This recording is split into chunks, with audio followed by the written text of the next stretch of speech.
आज चाललेलं आहे लग्नाच्या अक्षदा बनवायचं काम. तर या ठिकाणी मी जे घरात कलर होते ते 5 कलर घेतले आणि चांगलं एक दीड वाटी मी कलर इथं बनवलेला आहे. तर आम्हाला हे पुरेल वाटलं, पण माझा अंदाज चुकीचा ठरला, कारण आम्हाला परत आणखीन दुपारी डबल कलर बनवावा लागला, तो पण चांगला अर्धा किलोचा, कारण 2000 पॉकेट बनवायचे होते.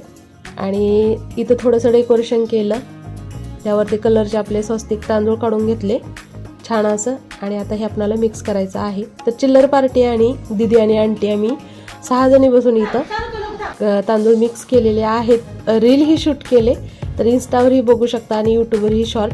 आणि चिल्लर पार्टी इतकी वळवळ करत होती, तर त्यांना मस्त असं काम लावून दिलं मी. सगळे तांदूळ मिक्स करून दिले आणि त्यांच्याकडून जवळजवळ 2000 छोटे छोटे हे तांदळाचे अक्षदेचे पॉकेट भरून घेतलेले आहेत. दिवसभर ते चिल्लर पार्टी तेच करत होती, भरायचं आणि मोजायचं आणि ठिक्यामध्ये भरायचं, त्यांचं तेच काम